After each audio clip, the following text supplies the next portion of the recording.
Hello नमस्कार दोस्तों, आप सभी का हमारे डीआरएनएस चैनल पे स्वागत है। मैं डॉक्टर निर्मला शुक्ला। आज हम पढ़ने वाले हैं मैला आंचल उपन्यास, जो कि महत्वपूर्ण उपन्यास है फणीश्वरनाथ रेणु जी का। चलिए इसको पढ़ना स्टार्ट करते हैं। इसमें महत्वपूर्ण इम्पोर्टेंट जो कोटेशन है और इसकी व्याख्या पूरी है, सारांश है कि इस उपन्यास में है क्या चीज। फणीश्वरनाथ रेणु जी ने किन किन बातों का ध्यान रख करके इस उपन्यास को लिखा है। यह एक आंचलिक पूर्ण उपन्यास है। मैला आंचल, आंचलिकता से तात्पर्य तो आप लोग समझते ही होंगे कि क्या होता है। आंचलिकता मतलब गांव के बारे में वर्णन है या गांव की बोलचाल की भाषा, ठीक है ना। इसमें मिश्रित है।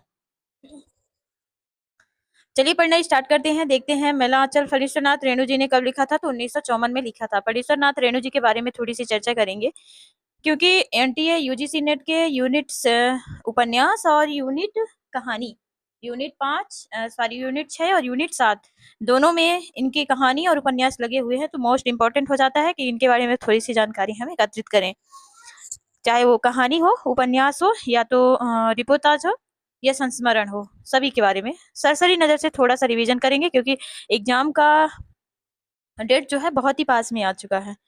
चलिए देखते हैं। 1921 से 1977, 21 में जन्म हुआ था और 77 में इनकी क्या होती है, मृत्यु हो जाती है। किसकी? फणीश्वरनाथ रेणु जी की। बिहार के पूर्णिया जिले के औराही हिंगना नामक गांव में, अब यह जिला अररिया में पड़ता है, ठीक है। रेणु जी की शिक्षा नेपाल एवं भारत में हुई थी। प्रारंभिक शिक्षा फारसिवगंज और एरिया में हुई थी। एरिया नहीं है, अररिया ही है, ठीक है। मैट्रिक नेपाल के विराटनगर आदर्श विश्वविद्यालय से किया था। इंटरमीडिएट काशी हिंदू विश्वविद्यालय काशी से 1942 में किया था। कुछ विद्वानों ने मैला आंचल को बहादुरी के उपन्यास भाई चरित्रमानस की नकल बताने का प्रयास किया है। विश्वनाथ रेणु जी की, ये विश्वनाथ जो थे, विश्वनाथ कहाँ, सतीनाथ जो थे, ये इनके गुरु हैं। किसके? फणीश्वरनाथ रेणु जी के। यहाँ पे कुछ टाइपिंग एरर हो गई, ठीक है। रेणु जी की मृत्यु जो है 77 में हुई थी, ठीक है। ये तो पहले ही उपन्यास, मतलब पहले ही चर्चा कर ली हमने इसके बारे में। कुछ महत्वपूर्ण रचनाओं के बारे में इनके देखते हैं। फणीश्वरनाथ रेणु जी के जो क्या है, मोस्ट इंपोर्टेंट इनके उपन्यास है। मैला आंचल 1954 में है। प्रतिव्रत कथा 1957, दीर्घ तपा 1954, जुलूस 1965, कितने चौराहे 1966, पलटू बाबू रोड कवि 1979। प्रमुख कहानी संग्रह है ठुमरी, कहानी संग्रह है इनके, इतने कहानी संग्रह, ठीक है ना। इन्हीं में इनकी कहानियां संग्रहित हैं। तो ठुमरी 1959, आदिम रात्रि की महक 1967, अग्निखोर 1973, एक श्रवणी दोपहर की धूप 1984, अच्छे आदमी 1986। अब इनकी जो है चर्चित कहानियां तो उन्होंने बहुत सारी लिखी है, लेकिन उनमें से जो चर्चित कहानियां हैं उन्हीं को रखे हैं कि एग्जाम के नजरिए से जो महत्वपूर्ण है। तीसरी कसम उर्फ मारे गए गुलफाम, लाल पान की बेगम 1957, ठेस सवदिया, रसप्रिया 1958, पंचलाइट, तीसरी कसम पर इसी नाम से फिल्म भी बनी है। अब आ जाते हैं रिपोताज पे। ऋण जल धन 1975, नेपाली क्रांति कथा 1978, श्रुति अश्रुत पूर्व 1984, एकलव्य के नोट्स। ये क्या थे इनका? रिपोताज। संस्मरण है वन तुलसी की गंध, समय की शिला पर, ठीक है। ये इनके क्या थे? संस्मरण थे। अब आ जाते हैं महिला आंचल उपन्यास का सारांश देखते हैं। महिला अंचल उपन्यास का सारांश मतलब महिला अंचल उपन्यास में क्या क्या चीजें हैं। पूरे उपन्यास को हम नहीं पढ़ेंगे, केवल मोस्ट इंपोर्टेंट एक नजर में देखेंगे, बस ऐसे सरसरी नजर से ही, जिसका हमारा क्या हो जाएगा, रिवीजन भी हो जाएगा। मैला आंचल के बारे में, मैला आंचल जो है वो 2 भागों में विभाजित है। 1954 में ये लिखा गया था और इसमें 2 भागों में विभाजित है। प्रथम खंड का नाम मतलब प्रथम खंड में 44 परिच्छेद है और द्वितीय खंड में 23 परिच्छेद है। टोटल जो है वो 67 परिच्छेद है, ठीक। मैला आंचल उपन्यास की कहानी का क्षेत्र जो है बिहार के पूर्णिया जिले का मेरीगंज गांव है। मेरीगंज नाम जो पड़ा था वहां का, तो मेरीगंज नाम डब्ल्यू मार्टिन की पत्नी मेरी मार्टिन के नाम पर पड़ा था। इस उपन्यास का नायक अंचल ही है। हर उपन्यास में, हर कहानी में कोई ना कोई नायक होता है। उसी प्रकार इस उपन्यास का नायक जो है वो अंचल है। अंचल मतलब ग्रामीण क्षेत्र, वही इसका नायक है। लेकिन पात्र के रूप में देखा जाए तो डॉक्टर प्रशांत को माना जाता है। केंद्रीय पात्र जो है वो डॉक्टर प्रशांत है। डॉक्टर प्रशांत के ही इर्द गिर्द से कहानी घूमती रहती है, मतलब बीच बीच में आकर के केंद्र में यही रहेगा। इस उपन्यास का उद्देश्य, मतलब इस उपन्यास में मेन मेन चीजें क्या है उसके बारे में देखते हैं। सन 1942 के स्वतंत्रता संग्राम को पृष्ठभूमि में लेते हुए देश में होने वाली राजनीतिक गतिविधियों का चित्रण किया गया है। भारत देश जब आजाद नहीं हुआ था उसके पहले की बात है। ठीक, ये पूर्णिया जिले की बात कर रहा है, वहां के क्षेत्र की बात कर रहा है कि जब भारत देश जो है आजाद नहीं हुआ था, स्वतंत्रता संग्राम की पृष्ठभूमि में लेते हुए, स्वतंत्रता संग्राम जब चल रहा था उसकी पृष्ठभूमि को, उसी परिवेश को, उसी का चित्रण यहाँ पे 1942 के, ठीक है ना, उसी का चित्रण करेगा। ग्रामीण परिवेश में समाज का भिन्न भिन्न टोली व समुदायों में जाति के आधार पर विभक्त हो जाना। वहां के जितने मतलब समुदाय थे, लोग जितने थे वो अलग अलग टोलियों में बटे हुए थे। जैसे ब्राह्मण टोली अलग हो गई, क्षत्रिय टोली अलग हो गई, वैश्य टोली अलग हो गई, शूद्र अलग हो गए। इस तरह से सभी का क्या था, क्षेत्र जो था विभाजित था। अलग अलग समूह समुदाय मान लीजिए बना करके वो रहते थे, टोलियों में रहते थे। ये इसकी टोली है, वो उसकी टोली है। उनमें पारस्परिक व्यवस्था, राग द्वेष आदि का चित्रण होना। राग द्वेष तो रहते ही, मतभेद तो था ही, उस समय पे तो और ज्यादा था। जो अन्य उपन्यासों में अलग, जो इस मतलब अन्य उपन्यासों से इसको क्या करता है, अलग बनाता है। ग्रामीण परिवेश में पाने वाली रूढ़ियां परंपराओं के आलोक में सामाजिक, आर्थिक, सांस्कृतिक, धार्मिक और राजनीतिक परिस्थितियों का बेहतरीन चित्रण किया गया है।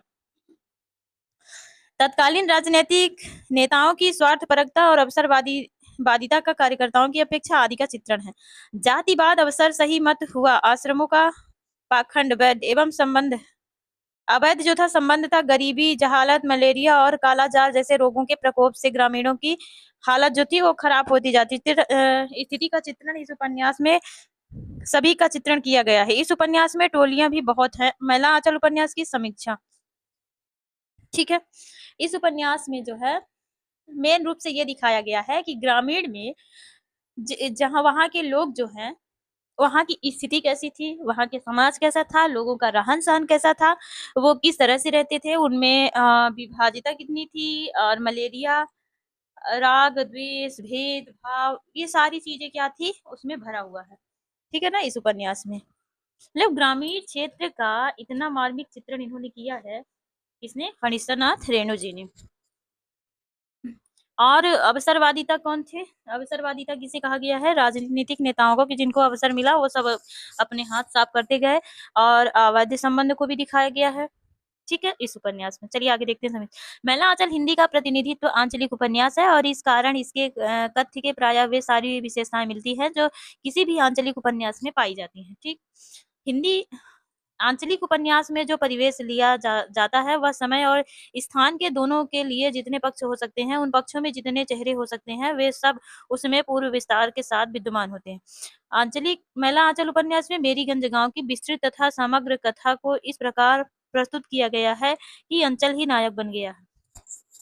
उस मेरीगंज गांव की विस्तृत तथा समग्र कथा को, उस क्षेत्र में मतलब होने वाले जितने भी कथाएं थी, कर्मकांड, हर एक क्षेत्र के बारे में, उन सब का इतने बेहतरीन ढंग से इन्होंने प्रस्तुत किया है कि नायक ही क्या है, अंचल बन गया। इसमें अंचल की सुंदरता व कुरूपता दोनों का गहरा चित्रण किया गया है।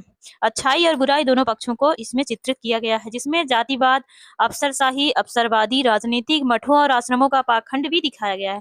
मठों और आश्रमों में जितने पाखंड होते हैं उन सबको इसमें दिखाया गया है। रेणु जी का महिला आंचल वस्तु और शिल्प दोनों स्तरों पर सबसे अलग है। इसमें नई शिल्प में ग्रामीण जीवन को दिखाया गया है। महिला आंचल के कथानक में लेखक ने सन 1942 से लेकर के गांधी जी के निधन तक की मेरीगंज जिला पूर्णिया प्रांत बिहार के जनजीवन और परिस्थिति का जीवंत चित्रण प्रस्तुत किया है। मोस्ट इंपॉर्टेंट है कि महिला आंचल में कब से लेकर के कब तक की कथा का चित्रण किया गया है। ठीक, गांव में विस्तृत वर्गों के लोग अपने अपने टोलों में रहते हैं। मेरीगंज एक पिछड़ा हुआ गांव है जिसमें उच्च वर्ग, निम्न वर्ग, धनी वर्ग, सभी वर्ग के लोग रहते हैं। ठीक है, गांव में राजपूत, ब्राह्मण, कायस्थ, यादव आदि जातियों के बीच मतभेद रहते हैं। जाति जातियां भी भीतर से अनेक टोलियों में जो है विभाजित है। तन्मयता क्षत्रिय टोली, यदुवंशी क्षत्रिय टोली, गहलोत टोली, छत्री टोली, कुर्मा छत्री टोली, कुर्म छत्री टोली, अमात्य ब्राह्मण टोली, धनुकधारी छत्री टोली, कुशवाहा छत्री टोली और रैदास टोली जैसे अनेक टोलियों में विभाजित है। ये कुछ टोलियों के नाम थे जो उपन्यास में आई हुई हैं।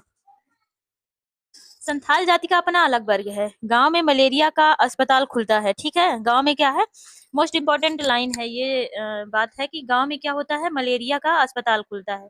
वहां के लोगों को मलेरिया बहुत ज्यादा होता है, जिसमें से डॉक्टर प्रशांत स्वयं अपनी इच्छा से गांव वालों की सेवा करने के लिए आते हैं। ठीक, गांव में महंत साहेब सेवादास का मठ है। अभी हम पात्रों की बात नहीं कर रहे हैं, उसकी पूरी सारांश की बात कर रहे हैं। पहले सारांश देख लेते हैं, फिर इसके बाद हम पात्र पे चर्चा करेंगे कि कौन सा पात्र कैसे क्या था। ठीक, गांव में महंत साहेब सेवादास का मठ है, जिसमें से लक्ष्मी की पहले वो करें, पात्र को देख लेते हैं। नहीं, चलिए पहले इसी को कर लेते हैं। गांव में महंत साहेब सेवादास का मठ है, जिसमें लक्ष्मी लक्ष्मी उनकी दासी और रामदास उसका सेवक है। ठीक है ना, ये दोनों दासी और सेवक। महंत साहब अस्पताल खुलने पर गांव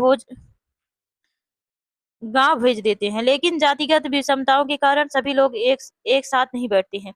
गांव के तहसीलदार विश्वनाथ प्रसाद सिंह हैं। वे बाहर से गांव वालों के हिमायती बनते हैं, लेकिन भीतर से किसानों की जमीन हड़प कर अपनी जागीर फैलाने की मंशा रखते हैं। जोतकी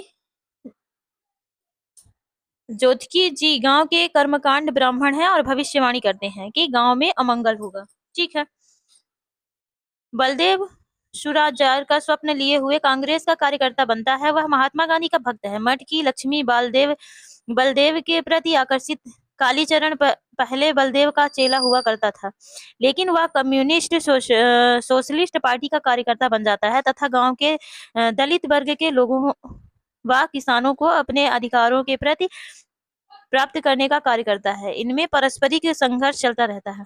आजादी मिलने के बाद निम्न वर्ग में नई चेतना का उदय हुआ है, जिससे यह संघर्ष और भी तीव्र हो जाता है। इन गांव की प्रगति में बाधक तत्व है प्राचीन रूढ़िगत संस्कार, छुआछूत, आपसी संघर्ष, अंधविश्वास आदि है। जनता जब अपने उन दुश्मनों को अच्छी तरह पहचानने लगती है जो आजादी मिलते ही खादर पहनकर देशभक्ति और जनसेवा का लवदा ओढ़े हैं, किंतु हैं पक्के स्वार्थी। यही इस उपन्यास की मूल चेतना है।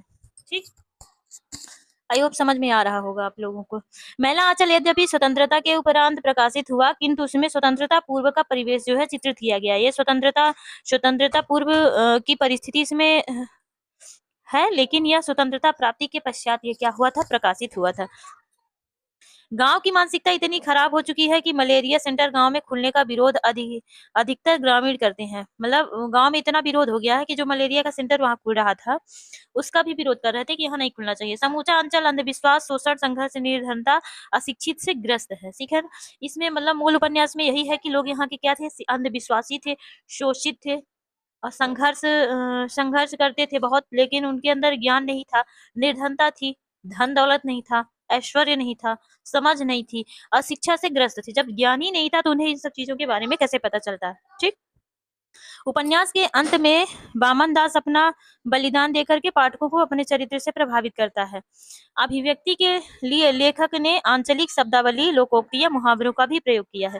मैला आंचल में तत्कालीन राजनीतिक नेताओं की अवसरवादिता, स्वार्थप्रीति, सिद्धांत प्रिय कार्यकर्ताओं की उपेक्षा आदि का यथार्थ चित्रांकन भी किया गया है। रेणु जी ने बड़ी सफाई से उपन्यास में यह दर्शाया है कि गांधी जी ने स्वतंत्रता आंदोलन का संचालन जिन जीवन मूल्यों के आधार पर किया, वे आजादी मिलते ही नेताओं की दृष्टि से अप्रासंगिक होने लगे तथा चारों ओर सिद्धांतहीन, स्वार्थी, अवसरवादी नेताओं की तूती बोलने की अवसर लगी। ठीक, दूसरी बात यह है कि मिथिलांचल की पृष्ठभूमि पर रचे इन उपन्यासों में उस अंचल की भाषा विशेष का अधिक से अधिक प्रयोग किया गया था। यह और प्रयोग इतना सार्थक है कि वह वहाँ के लोगों की इच्छा, आकांक्षा, रीति रिवाज पर पर्व, त्योहार, सोच विचार को पूर्णतः प्रामाणिकता के साथ पाठक के सामने उपस्थित किया। वहाँ की रीति रिवाज, रहन सहन, हर एक चीज के बारे में क्या है इसमें उपन्यास में चित्रित किया गया है। कब कौन सा त्योहार आया, कब उसके बाद कौन सा है।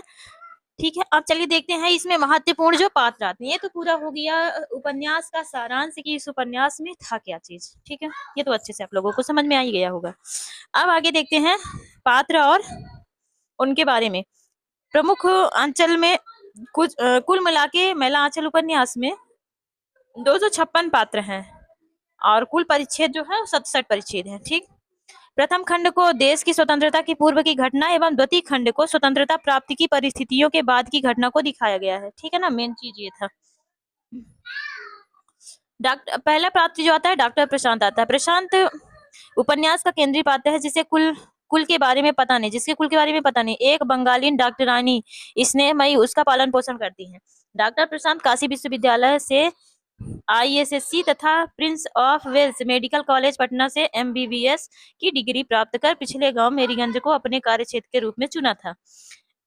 वहां काला आजार की बीमारी थी, वही मलेरिया, दूर करने के लिए रामबाण औषधि को खोजना चाहते थे। वह तहसीलदार विश्वनाथ प्रसाद की बेटी कमली से प्रेम करते थे। ठीक, डॉक्टर प्रशांत का पूरा नाम प्रशांत बनर्जी है। ठीक है, नेक्स्ट है तहसीलदार विश्वनाथ प्रसाद, तिरहुत अंचल के परबंगा राज्य के मीनापुर तहसील का तहसीलदार। मेरीगंज अंचल का सम्माननीय व्यक्ति है जिसके पास 100 बीघा जमीन है। ये कायस्थ टोली के प्रमुख कमली के पिता हैं। ठीक है ना, ये कमली से प्यार करता था। कौन कमली से कौन प्यार करता है? डॉक्टर प्रशांत। और डॉक्टर प्रशांत के पिता के पास इतने पिता कौन थे? विश्वनाथ। ठीक है ना, जो तहसीलदार थे। फिर है कालीचरण, यादव टोली में कुकुरु का पुत्र था।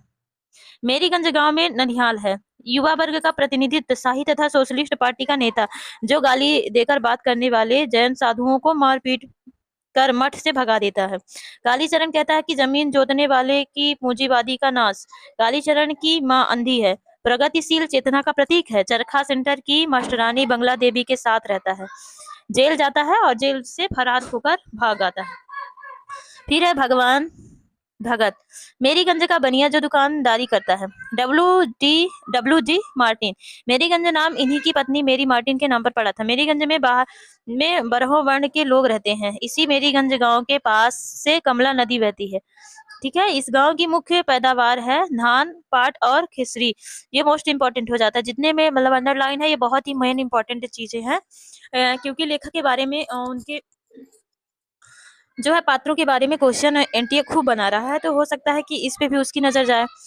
अंग्रेजी सरकार ने नील की खेती के लिए इन्हें नियुक्त किया था।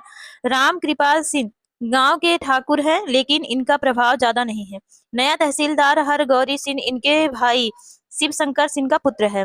राम खिलावन सिंह यादव, यादव टोली का मुखिया। लोग नया मतवार कहते हैं। इन्हें बड़े पुत्र का नाम सकलदीप है। यादव टोली में बरहो मास शाम को अखाड़ा होता है। ठीक है, राम खिलावन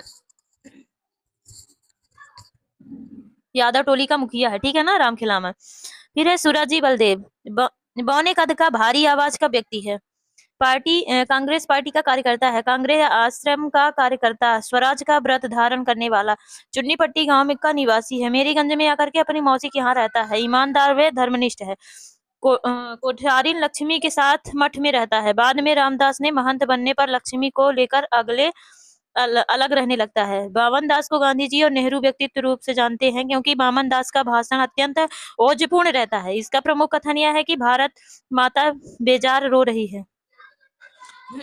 याद रखिएगा, इसका महत्वपूर्ण कथन क्या है? भारत माता बेजार रो रही है।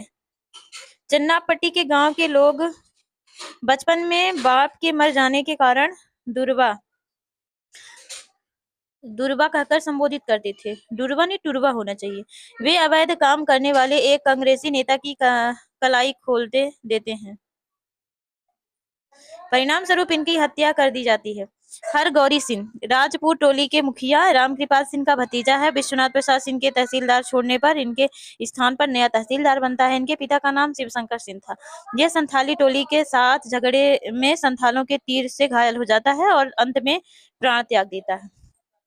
फिर है महंत सेवादास, मेरीगंज गांव के कबीर मठ का मुख्य महंत। कोठारिन लक्ष्मी के पिता रामचरण की मृत्यु के बाद लक्ष्मी ही को बेटी रूप में रखता है, परंतु बाद में उसकी दासी बनाकर के शारीरिक शोषण करता है। बाद में अंधा हो जाता है और मर जाता है। फिर है रामदास, महंत सेवादास का शिष्य है। कीर्तन के समय खंजड़ी बहुत मधुर बजाता है। महंत सेवादास की मृत्यु के पश्चात कालीचरण यादव के संयोग से मठ का महंत बन जाता है। अत्यंत दुर्लभ चरित्र है, अत्यंत क्या है, दुर्बल इसका चरित्र है। काम वासना की पूर्ति के लिए राम पियरिया को दासी बना लेता है। फिर है ज्योतिकी काका, बामन टोली के वयोवृद्ध व्यक्ति हैं, ज्योतिषी भविष्यवाणी करने वाले हैं। वे कहते हैं कि एक दिन गांव में चली काग उड़े में और पुलिस दरोगा गली गली में घूमेंगे। गांव में डॉक्टर व दवा के विरोधी गांव की अनपढ़ जनता को धर्म जादू आदि का भय दिखाकर अपना उल्लू सीधा करने वाले उनका बेटा राम नारायण कुपुत्र निकला है, जो विद्यापति नाच मंडली में नाच गान करता है। बाद में पार्वती की माँ की मृत्यु हो जाती है, तब उसी रात उनको भी लकवा मार जाता है और दुर्गति को प्राप्त होते हैं। फिर है रामकिशन बाबू। पहले वकालत करते थे, लेकिन महात्मा गांधी का भाषण सुन करके वकालत छोड़ करके सुराजी हो जा गए थे। चुन्नापट्टी में हुए सभा में रामकिशन बाबू के पास जाकर के सुराजी ने में रामकिशन बाबू के तीन लोगों के नाम लिखा गया था, बलदेव, वामन दास, चुन्नी गोसाई। फिर है रामचरण। लक्ष्मी कुठारिन का पिता अजोधी भगत। बलदेव अपनी माँ की मृत्यु के बाद इनकी भैंसों को चराता था। अजोधी भगत बलदेव को पीटा करते थे। इनकी पुत्री का नाम रूपमती था। प्यारू। डॉक्टर प्रशांत का असिस्टेंट मेरीगंज में डिस्पेंसरी खुलने का प्रशांत बनर्जी के लिए कमरे को व्यवस्थित करता है। फिर है रंजीत। तहसीलदार विश्वनाथ प्रसाद का पुराना नौकर।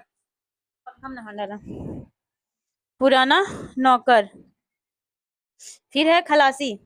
रेलवे में खलासी करता है। सुरंगा शदाब्रिज की कथा सुनने वाला।